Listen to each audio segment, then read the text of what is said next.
All right, welcome to Alabama Gristmill. And I'm your host, Mike Causey, with my co-host, Donna Causey. Say hello. Hello. How you doing? I'm here and ready to tell you another ghost story.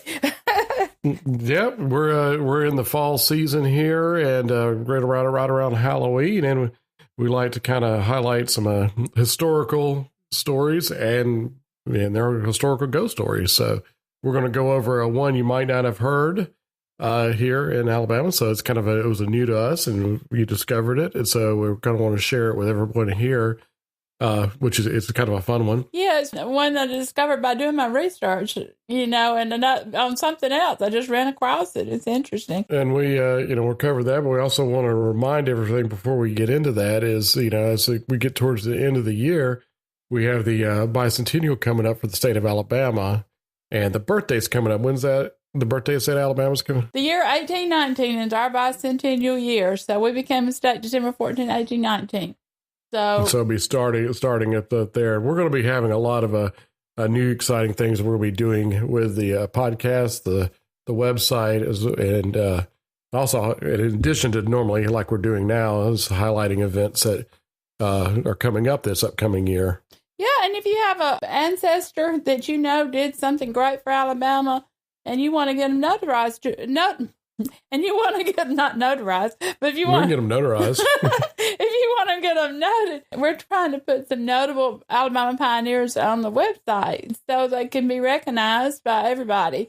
If you have a biography about them, submit it to info@alabamapioneers.com. I'd love to have a picture to go with it too, so we can talk about it. But we can include we're trying more or less to highlight people that may not have been as high profile to be in the history books or in that type thing, but have been they've done some special things in the history of Alabama. We want to highlight that and capture that. Yeah, we're trying to show some pride in the average individuals who did contribute to the start of this state. So if you have some information, and I'll share it, that you might see them on alabamapioneers.com.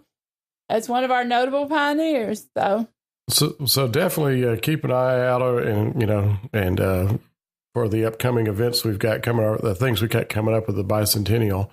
And as always, we're not sponsored here, but we support the podcast through the patrons, Alabama Pioneers patrons. So if you want to help support us and be able to bring those exciting things to you next year, or continue to, you can go to the website, alabamapioneers.com, and hit the I want to be a patron button and go from there. So, another thing I wanted to mention, I've had several people from time to time say they just want to make a donation. They don't necessarily want to be a patron because they don't have time to get that involved, but they'd like to contribute. We do have a PayPal donation thing on the website, so you can do a one-time donation if you like to help support us.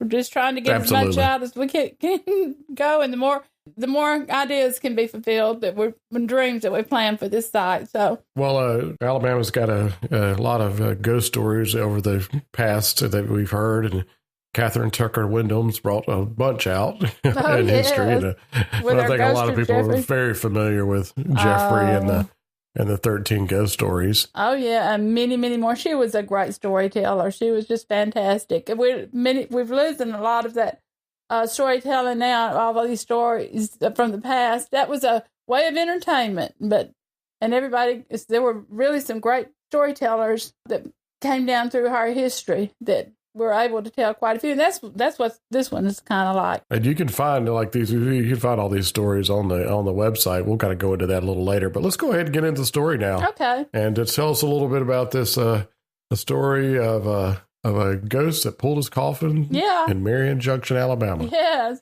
This one made it all the way to the Philadelphia Times in 1892. That's where I found it. I believe it or not. Didn't find it in a local Alabama story, but I started investigating it a little further, and there was something to it. So I thought I'd share it on the website, and now I'm sharing it here, too. Like you said, it was a ghost who pulled his coffin in Marion Junction, Alabama. It involved many respectable local citizens of the town who saw it, and it made the news, like I said, the newspaper all the way to Philadelphia in 1892. Marion Junction is located, if you don't know where it is, it's in Dallas County, Alabama, in the west central part of the state. It also was called Bridges. The story goes that a tramp who was lynched near there in 1889 because he murdered an old lady named Nancy Pratt by beating her and throwing her into a stream is the ghost that's depicted in the story. Evidently, there was a tramp hanging around in the area shortly after they found her murdered, and he was found in possession of some of her jewelry. And so that's why they decided he ought to be lynched, because he was unknown and he'd been acting kind of suspicious in the area. So they just, back in those days, I guess that's what they did. His story was that Mrs. Pratt ran out of the house bleeding, and he saw her throw herself in the creek, and then she drowned. So he entered the house and robbed it. Now, the story was, too, that Mrs. Pratt had been kind of talking about suicide, so it somewhat got believable by some people in the community, but they didn't really think that was a plausible story, that she'd just throw herself in the creek and drown. So they all got together, and the community wound up hanging him in a nearby tree. Now, I don't know how true this story is, the original story is, but that is the story that the ghost is based on. It was said that since she had threatened to take her life, that a lot of people began to doubt and worry that maybe they jumped to conclusions and that actually he didn't commit it and maybe his story was right. So they got a little nervous about it. And then that's when the ghost stories began to arise, because they started saying, oh, he's coming back to haunt us, because of all this. But gradually in time, the story just faded, and it was, not thought of anymore, because it happened. The lynching was supposed to have happened in 1889. And in 1892, some responsible citizens started seeing the ghost, and that began to reinvigorate the story. One of the citizens who had seen the ghost was Dr. Hardiman, and he was kind of a newcomer in town, and he hadn't heard of the original event. And so when he came back and said he had seen the figure of a man in a clump of trees, then they began to take notice a little bit, because he didn't even know about the lynching. And he said he was dressed in a dark suit and a wide-brimmed straw hat with no coat or vest. And everybody began to remember, hey, that's kind of what that guy looked like. His neck was coiled in a rope, which trailed behind him several feet, and it was so tight around his throat that it was swollen 3 times natural size, and his face was bloated. That's kind of gruesome. I'm sorry to tell you, but that's what he reported.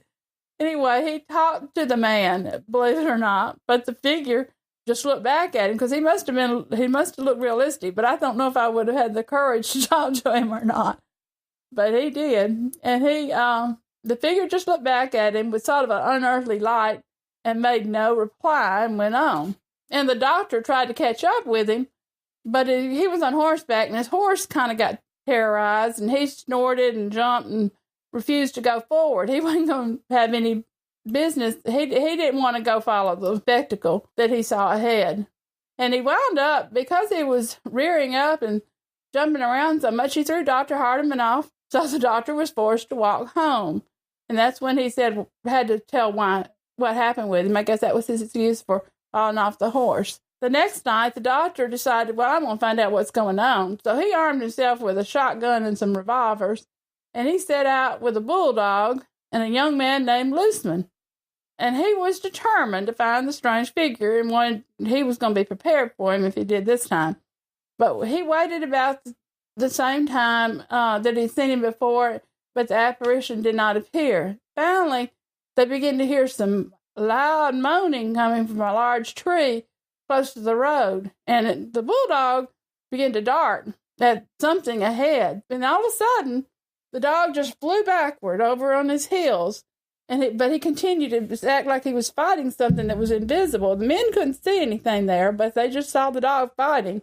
It's something that they couldn't see.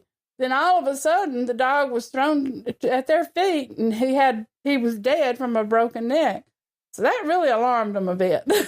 So they didn't see anything ahead and decided, well, we got to figure out what's going on. So they just resolved that they try the vigil the next night and do it again.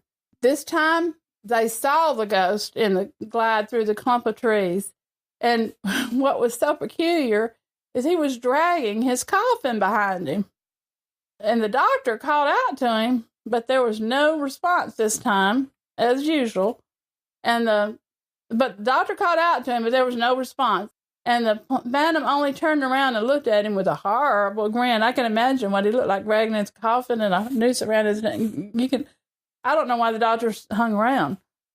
This was enough, though, for Looseman. He took one glance and raced back to town. And the doctor waited a little bit longer and decided not to go any closer. And then he decided, well, I'm just going to go on back. I can't. Yeah, he remembered the dog before, and he didn't want to be there by himself. But he arrived back home, and he was kind of breathless from what he saw. And after some argument, he convinced a few townspeople to go back and watch the spot for the ghost the next evening. So, the next evening, they set out.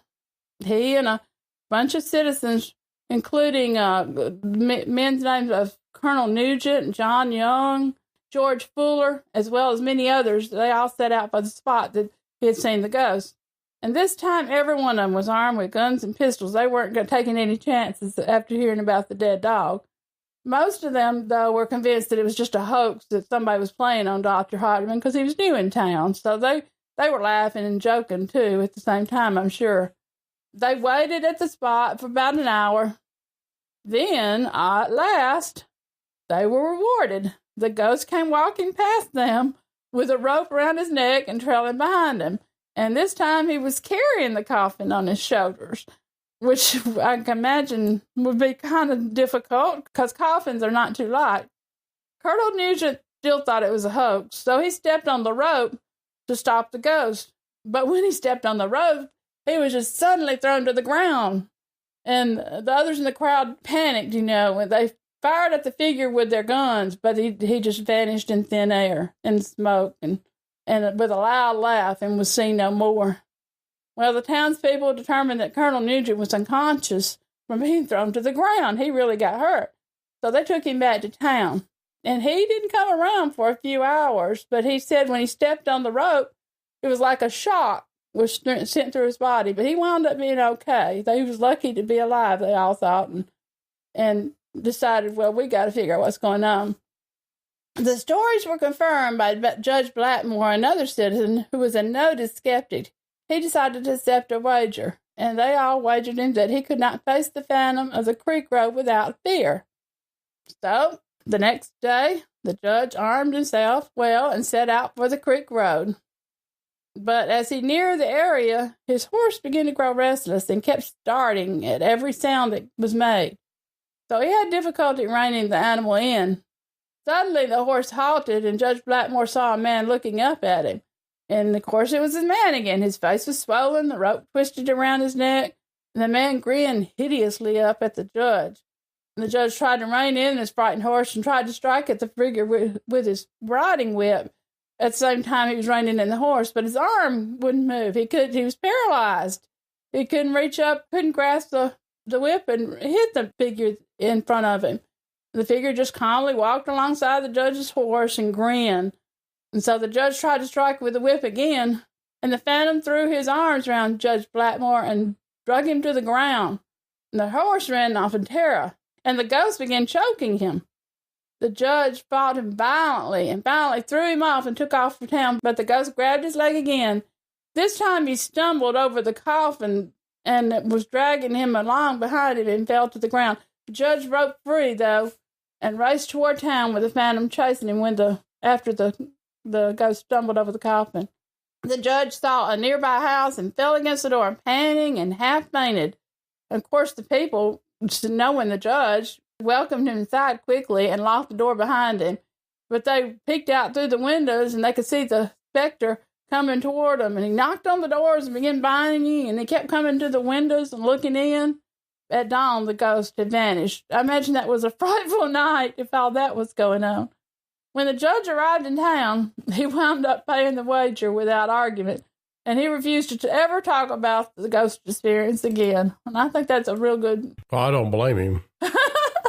I guess it would ruin his reputation if he talked about it much about that, but he must have had a battle. And there were so many people involved that were citizens of the town. Yeah, and we're talking doctors and judges and all that. I know. That's how I guess it made it all the way to Philadelphia, because back then ghost stories were a big thing, They didn't understand things. I wonder if it was a hoax or what happened.